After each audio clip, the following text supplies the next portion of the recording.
5 তারিখে একটা চ্যানেলে তাদের সাথে একটা আমাদের বিএনপির ভারপ্রাপ্ত চেয়ারম্যান জনাব তারেক রহমানের সাথে তাদের একটা বৈঠক হয়েছে এবং সেখানে তারা এই প্রস্তাবনাটা দিয়েছে। তো স্বাভাবিকভাবে বিএনপি একটা পার্টি যেখানে হচ্ছে আপনার এবং ওই সময়টুকু আপনি চিন্তা করেন সবাই ক্যাওটিক একটা সিচুয়েশন, কেউ সেলিব্রেট করছে, কেউ তখনও গুলি চলছে, এটাও সত্য। নানা ধরনের ক্যাওটিক সিচুয়েশন সব কিছুকে অ্যাকোমোডেট করে একটা জায়গাতে আসা আসলে খুব বেশি সম্ভবপর ছিল না। ঠিক ওই সময়ে যারা ছাত্রনেতা ছিলেন ফ্রন্টলাইনে তারা তাদের ভাষ্যমতে তারা একটা প্রস্তাবনা আমাদের ভারপ্রাপ্ত চেয়ারম্যান জনাব তারেক রহমানকে দিয়েছিলেন এবং তাদেরই মতে সেটা হচ্ছে যে উনি ওই সময় এটা নাকচ করেছেন। কিন্তু আমরা এখনো আমাদের ভারপ্রাপ্ত চেয়ারম্যানের পক্ষ থেকে এই ধরনের কোনো মেসেজ আমরা পাই। গত কয়েকদিন আগে বিএনপি মহাসচিব আমাদের জনাব মির্জা ফখরুল ইসলাম আলমগীর বলেছেন যে এটা ছাত্রদের মাধ্যমে তার কাছে বিএনপির কাছে পৌঁছায়নি। তো এখানে জাতীয় সরকারের আমরা যদি একটু পেছনে যাই তাহলে আমরা দেখব যে আপনার যখন আমরা ফ্যাসিবাদ বিরোধী যে আন্দোলনটা আমরা শুরু করি এবং আমাদের সাথে যে সকল রাজনৈতিক সংগঠনগুলো বিএনপির সাথে যুগপৎ আন্দোলনে আপনার অংশগ্রহণ করে তাদের প্রত্যেকেরই একটা কমন প্ল্যাটফর্ম ছিল যে আওয়ামী লীগ সর্বশেষ 15 বছরে রাষ্ট্র কাঠামোকে যেভাবে ধ্বংস করে দিয়েছে এখান থেকে উত্তরণের জন্য একটা জাতীয় ঐক্যের দরকার আছে এবং এখানে একটা দল নির্বাচনের মাধ্যমে জিতে এসে বাকিরা বিরোধী দল থাকবে। ঠিক এই জায়গাতে ঐকমত্য না হলে আপনার রাষ্ট্রকে এগিয়ে নেওয়া যাবে না।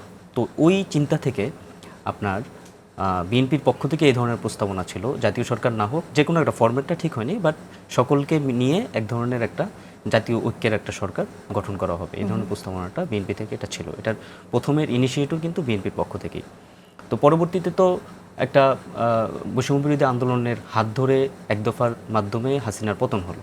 তো এই যে ছাত্র জনতার যে অভ্যুত্থানটা হয়ে গেল, এই অভ্যুত্থানটার প্রত্যেকটা পর্যায়ে আসলে আপনার আমরা তো টাইমলাইনটা যদি দেখি প্রত্যেকটা পর্যায়ে আপনি দেখবেন যে কমিউনিকেশনগুলোকে বারবার পতিত স্বৈরাচার পক্ষ থেকে বাধা দেওয়া হয়েছিল, অবস্ট্যাকল তৈরি করা হয়েছিল।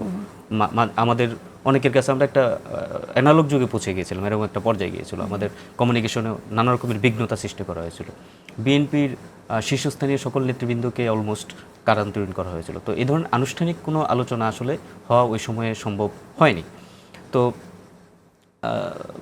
এনসিপির যে আহ্বায়ক জনাব নাহিদ ইসলাম উনি যেই কথাটা বলেছেন এটা আমাদের কাছে একটু নতুন এবং বিএনপির মহাসচিব যেটা বলেছেন সেটাও ধরেন একটা নতুন ডাইমেনশন তৈরি করেছে। কিন্তু বাস্তবে আসলে হয়েছে কি আমরা যতদূর শুনেছি সেটা যেহেতু এটা একেবারে জাতীয় রাজনীতির আপার লেভেলের ব্যাপার, আমার পক্ষ থেকে এখান থেকে হয়তো বা সেটার কংক্রিট ইনফরমেশন আপনাকে আমি দিতে পারবো না। সো আমি যেটা আমার অবজারভেশন থেকে বলতে পারি সেটা হচ্ছে যে আপনার ছাত্রদেরকে যখন আমরা যেটা জানি যে 5 তারিখে একটা চ্যানেলে তাদের সাথে একটা আমাদের বিএনপির ভারপ্রাপ্ত চেয়ারম্যান জনাব তারেক রহমানের সাথে তাদের একটা বৈঠক হয়েছে এবং সেখানে তারা এই প্রস্তাবনাটা দিয়েছে। তো স্বাভাবিকভাবে বিএনপি একটা পার্টি যেখানে হচ্ছে আপনার এবং ওই সময়টুকু আপনি চিন্তা করেন সবাই ক্যাওটিক একটা সিচুয়েশন, কেউ সেলিব্রেট করছে, কেউ তখনও গুলি চলছে, এটাও সত্য। নানা ধরনের ক্যাওটিক সিচুয়েশন সব কিছুকে অ্যাকোমোডেট করে একটা জায়গাতে আসা আসলে খুব বেশি সম্ভবপর ছিল না। ঠিক ওই সময়ে যারা ছাত্রনেতা ছিলেন ফ্রন্টলাইনে তারা তাদের ভাষ্যমতে তারা একটা প্রস্তাবনা আমাদের ভারপ্রাপ্ত চেয়ারম্যান জনাব তারেক রহমানকে দিয়েছিলেন এবং তাদেরই মতে সেটা হচ্ছে যে উনি ওই সময় এটা নাকচ করেছেন। কিন্তু আমরা এখনো আমাদের ভারপ্রাপ্ত চেয়ারম্যানের পক্ষ থেকে এই ধরনের কোনো মেসেজ আমরা পাই। ঠিক আছে, আমি এখানে একটু বলি সেটা হচ্ছে যে যদি সেটা দেওয়াও থাকে আমাদের যেটা বাস্তবতা ছিল, আপনি হয়তো বলতে পারেন যে জাতীয় সরকারের যে প্রস্তাবনা এটা তো বিএনপি আগে থেকে বলে আসছে, জাতীয় ঐক্যের কথাটা বলে আসছে, কিন্তু সেক্ষেত্রে বিএনপি নাকচ করে দেওয়ার কি আসলে কোনো লজিক আছে কিনা? তো ওই সময়টাতে যেহেতু একটা টার্মোয়েল সিচুয়েশন, ঠিক ওই সময়ে সিদ্ধান্ত নিতে হলে একটু বিএনপির দায়িত্বশীল রাজনৈতিক সংগঠন হিসেবে বিএনপিকে একটু স্থিরভাবে অনেকগুলো, যেহেতু বাংলাদেশের রাজনীতির অনেক স্টেক হোল্ডার্স আছে তো তাদের সাথে কথা সংলাপের মাধ্যমে একটা জায়গাতে পৌঁছতে হবে। তো ইনস্ট্যান্ট হয়তো সিদ্ধান্তটা দেওয়া হয়নি।